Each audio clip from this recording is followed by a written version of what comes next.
एक तरफ जहां सभी राजनीतिक दल बिहार में होने वाले चुनाव को लेकर तैयारी में जुटे हैं, तो वहीं पूर्णिया से लोकसभा सांसद पप्पू यादव को एक बार फिर लॉरेंस बिश्नोई गैंग की तरफ से जान से मारने की धमकी मिली है। इस बार उन्हें व्हाट्सएप पर धमकी दी गई है कि 2 से 3 दिन में उनकी हत्या कर दी जाएगी। कॉल पाकिस्तानी नंबर से की गई थी और खुद को लॉरेंस बिश्नोई का करीबी बताकर धमकी दी गई थी। इससे पहले भी कई बार पप्पू यादव को जान से मारने की धमकी मिल चुकी है, कभी कॉल पर तो कभी व्हाट्सएप मैसेज के जरिए। यह सिलसिला शुरू हुआ बाबा सिद्दीकी के मर्डर के बाद से, जब पप्पू यादव ने लॉरेंस बिश्नोई को 2 टके का गुंडा बोला था। तो आपको बताते हैं कि आखिर इस बार किस तरह पप्पू यादव को मिली है धमकी और कैसे पप्पू यादव उन सभी धमकियों को चैलेंज करते हुए चुनाव प्रचार में जुट गए हैं। नमस्कार, आप देख रहे हैं कैपिटल टीवी बिहार। मैं हूं आपके साथ पल्लवी सिंह।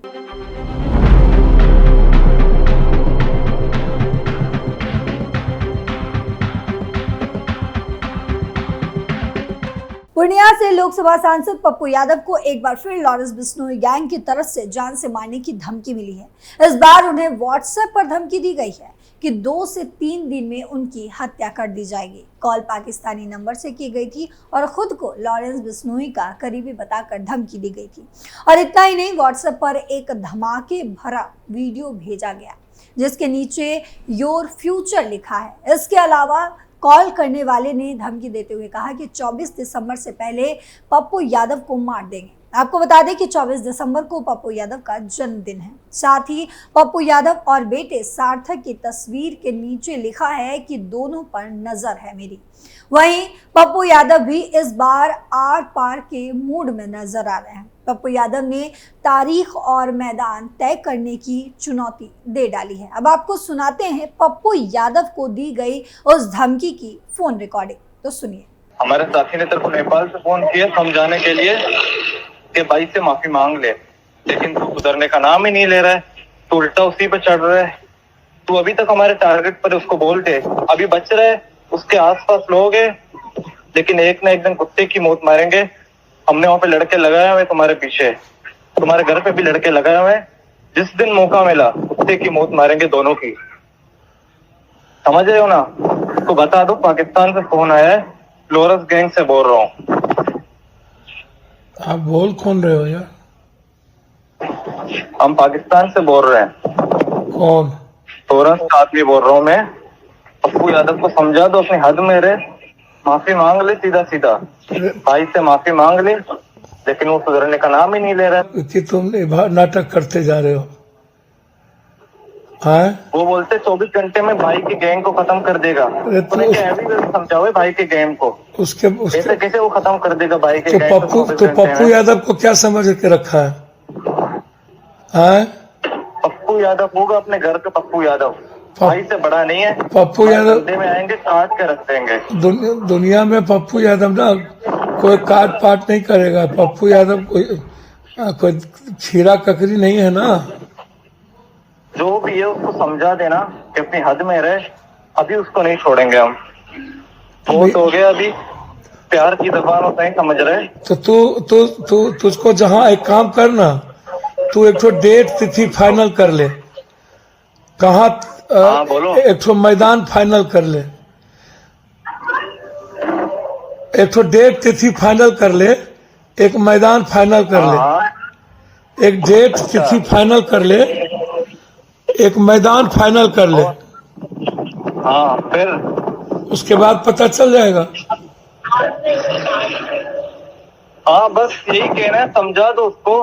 अभी हमने लड़के केस करा दिए हैं, अभी जो है वो किसी भी वक्त उसको मार सकते हैं। कब से प्यार की जबान समझा रहे, फोन करा रहे, नेपाल से फोन करा है भाई ने, ये समझ जा भाई, लेकिन वो सुधरने का नाम ही नहीं ले रहे। भैया तो झारखंड चुनाव में घूम रहा है। झारखंड चुनाव भाई मार देंगे, हमने लड़के लगाए हुए हैं। हमको तो पाकिस्तान में लेट लड़के लगाए हुए उसके पीछे। मौका मिलेगा मार देंगे। उसके आसपास बंदे हैं, मौका नहीं मिल रहा हमें, लेकिन एक ना एक दिन कुत्ते की मौत मारेंगे उसको। तो एक काम करना बेटा, तू हो जो है ना, समझा दो भाई। एक काम करना बेटा, तू बाप से लड़ना, बच्चे। हाँ चल, तू अभी है कहाँ? चढ़ गए हम नहीं छोड़ने वाले हमको। आपको बता दें कि इससे पहले भी पूर्णिया से लोकसभा सांसद पप्पू यादव को लॉरेंस बिश्नोई गैंग से धमकी मिली थी। उनके ऑफिस में धमकी भरे मैसेज और कॉल आते थे। धमकी भरे मैसेज पप्पू यादव के पीए को 6 नवंबर को रात 2 बजे और फिर 7 नवंबर सुबह 10 बजे के आसपास आया था। इस संबंध में पीए ने बताया था कि सांसद को व्हाट्सएप पर धमकी दी गई। उन्होंने व्हाट्सएप चैट का स्क्रीनशॉट भी शेयर किया था। क्या है पूरा मामला?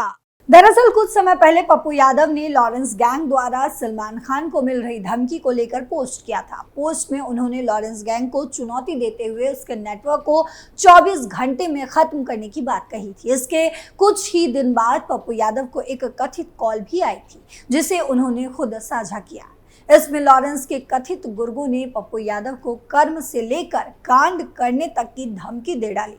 इस धमकी के बाद उन्होंने खुद के लिए केंद्र से सुरक्षा बढ़ाने की मांग भी की थी।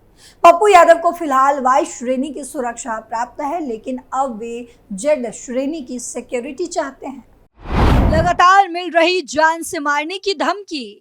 आपको बता दें, पप्पू यादव को एक बार फिर लॉरेंस बिश्नोई गैंग की तरफ से जान से मारने की धमकी दी गई। इस बार उन्हें धमकी व्हाट्सएप के जरिए दी गई है। उसकी तस्वीरें भी हम आपको दिखा रहे हैं और कहा गया कि 2 से 3 दिन में उनकी हत्या कर दी जाएगी। कॉल पाकिस्तानी नंबर से की गई। वहीं अब इस पर पप्पू यादव ने जवाब देते हुए केंद्र सरकार और बीजेपी पर बड़ा आरोप लगा दिया है। पप्पू यादव ने कहा कि परिवार को बीच में लाना बंद कर दे, क्योंकि उनकी लड़ाई मुझसे है, सरकार के सिस्टम को मुझसे खुन्नस है और लड़ाई मेरी विचारधारा से। ऐसे में परिवार का नाम लेना बंद कर दे। अगर परिवार की बात होगी तो फिर मेरे रास्ते अलग होंगे। पप्पू यादव ने कहा कि मैं मर्यादा में रहकर जीता हूं, मुझे आपकी सुरक्षा नहीं चाहिए। सरकार की तरफ से अपराधी को जो कोऑपरेट करना था किया गया। मुझे मरने का जज्बा होगा तो मैं आऊँगा और आपको मारने का जज्बा है तो आप भी आ जाइए। मैं घूम रहा हूँ, आप कहते हैं ना कि रेकी कर रहा हूँ, तो करिए, लेकिन परिवार की चर्चा कभी मत करिए। पप्पू यादव ने ये भी कहा कि बीजेपी के लोग जो परिवार की बात करते हैं, उनके परिवार में भी माँ, बहन और बेटियां हैं। सरकार के सिस्टम की खुन्नस मुझसे है और सरकार की लड़ाई मेरे विचारधारा से है, इसीलिए मुझसे लड़िए, मेरे परिवार को बीच में मत लाइए। उन्होंने कहा कि सोमवार को जो धमकी आई है उसको लेकर मैं गृह मंत्री को चिट्ठी लिख रहा हूं। ऐसे में गृह मंत्री से अनुरोध है कि पूरे मामले का मूल्यांकन करें। अगर सरकार की तरफ से मूल्यांकन नहीं किया जाता है तो मानूंगा कि सरकार मुझे और मेरे परिवार को खत्म करना चाहती है। इसके अलावा उन्होंने ये भी कहा कि मैं हेमंत सरकार के पक्ष और झारखंड को बचाने के लिए प्रचार कर रहा हूं और आज भी वहां प्रचार के लिए जाऊंगा। धमकी देने वाले ने अमित शाह का क्यों लिया नाम? 95 नंबर वाले व्हाट्सएप अकाउंट से धमकी देने वाले ने लिखा है कि तुम बहुत जल्द मारे जाओगे, सिद्धू मूसेवाले की तरह तुम भी मरोगे, तुम्हें इतनी गोली मारेंगे कि खोपड़ी और हड्डी तक नहीं मिलेगी। निकलो तुम घर से बाहर, देखते हैं तुम कितने बड़े बाहुबली हो। बस 2 से 3 दिन की बात है, तुम्हारी सारी बाहुबली निकल जाएगी। तुम्हारी मौत आ गई है, तू बहुत जल्द मरेगा। तुम्हें खुद को बचाना है तो लॉरेंस बिश्नोई भैया से माफी मांग लो, अभी समय है, सुधर जा, वरना लॉरेंस भाई तुझे कच्चा चबा जाएंगे। सो लो नींद जी भर के, तुम्हें सिक्योरिटी चाहिए अमित शाह जैसी, समय आ गया है तुम्हारे मरने का। 2 से 3 दिन में तुम्हें खबर मिल जाएगी। आवास अर्जुन भवन को भी उड़ा देने की दी थी धमकी। वहीं आपको बता दें, इससे पहले 13 नवंबर को पप्पू यादव को स्पीड पोस्ट से धमकी मिली थी। धमकी देने वाले ने खुद को गैंगस्टर लॉरेंस बिश्नोई का दोस्त बताते हुए 15 दिनों के अंदर उनके आवास अर्जुन भवन को उड़ा देने की धमकी दी थी। लेटर सुपौल से पूर्णिया के अर्जुन भवन स्थित पते पर भेजा गया था। लेटर में कुंदन कुमार का नाम के युवक ने पप्पू यादव को खुली चुनौती देते हुए अपनी उल्टी गिनती शुरू करने के लिए धमकी दी थी। पप्पू यादव का बीजेपी पर तंज। वहीं सांसद पप्पू यादव ने कहा कि झारखंड बहुत शांति प्रिय राज्य है, यहाँ नफरत की राजनीति नहीं हो सकती। बीजेपी जब भी चुनाव लड़ती है तो वो नफरत पैदा करती है। अभी मणिपुर में हत्या और रेप नहीं रुका, जिससे मणिपुर नहीं संभला उससे देश क्या संभलेगा। जो चीन के सामने नतमस्तक हो जाए वही जान से मारने की धमकी दिए जाने को लेकर पप्पू यादव ने कहा कि ये सब छोड़िए, हम तो सब जगह मोटरसाइकिल से घूम रहे हैं। हमारा एक ही लक्ष्य है है कि झारखंड को बचाना और हेमंत सोरेन को मुख्यमंत्री बनाना। हम दिन भर चल रहे हैं, कौन मारेगा इसकी परवाह हम नहीं करते। बीजेपी बांग्लादेशी घुसपैठी का मुद्दा उठा रही है तो पप्पू यादव ने पलटवार करते हुए कहा 17 लाख रोहिंग्या पूरी दुनिया में है, इनमें 11 सालों में कितने आए ये मोदी क्यों नहीं बता सकते। ये गलती किसकी है? ये कमी होम मिनिस्टर और डिफेंस मिनिस्टर की है तो ये दोनों इस्तीफा दे दे। ये बीजेपी वाले गाय काटने लगते हैं, नफरत पैदा करते हैं। निशिकांत दुबे को कुछ नहीं आता। वहीं लोकसभा सांसद और कांग्रेस नेता राहुल गांधी के बयान पर पप्पू यादव ने कहा कि बाहरी लोग कब्जा करना चाहते हैं। राहुल जी ने तो हमेशा ही सही कहा है, वो तो जनता के लिए लड़ रहे हैं। बीजेपी नेता निशिकांत दुबे के बयान पर सांसद पप्पू यादव ने कहा निशिकांत बाबू को कुछ आता ही नहीं है, कभी यादव के इतिहास को मिटाता है। हम लोग ब्राह्मण देवता का पैर छूते हैं और ये नफरत फैलाते हैं। असम के सीएम पर पप्पू यादव ने लगाए ये आरोप। वहीं हेमंत विश्व शर्मा पर गंभीर आरोप लगाते हुए पप्पू यादव ने कहा असम का मुख्यमंत्री 2-2 हजार करोड़ तस्कर का पैसा लेकर बैठा हुआ है और वो यहाँ क्या करता है, उसका क्या काम है। शिवराज चौहान आज तक बैठे हैं, मटन दारू चलवाते हैं, इन्होंने झारखंड को लूटा है। जातीय जनगणना से इनको नफरत है। जिस तरह से हेमंत सोरेन जी को मरवाना चाहा वो तो मार ही दिया था, घेरना चाहा अभी भी वही प्रयास है। हेमंत सोरेन जी को जिस तरह से तकलीफ दी बिना किसी केस के, बिना किसी घोटाले के, इसने चंपई सोरेन को विभीषण बना दिया। ये ताकत को समझिए, ये लोग समाज के लिए खतरा हैं। किरण रिजिजू को लेकर कही ये बात। वहीं केंद्रीय मंत्री किरण रिजिजू के बयान पर पप्पू यादव ने कहा जिसको भूगोल और इतिहास पता नहीं, नफरत के अलावा जिसको कुछ पता नहीं, जिससे मणिपुर नहीं संभला, ये ज्ञान देंगे, कथा देंगे, उससे क्या पता 1 नेशन 1 इलेक्शन क्या होता है। इनको कुछ आता है।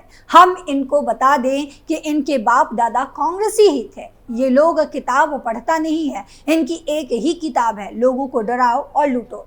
ये तो राजनीति की बात है, लेकिन इस रिपोर्ट पर आपकी क्या राय है कमेंट बॉक्स में जरूर बताते जाइएगा। फिलहाल मेरे साथ इतना ही। देश और दुनिया के तमाम खबरों के लिए देखते रहिए कैपिटल टीवी। नमस्कार।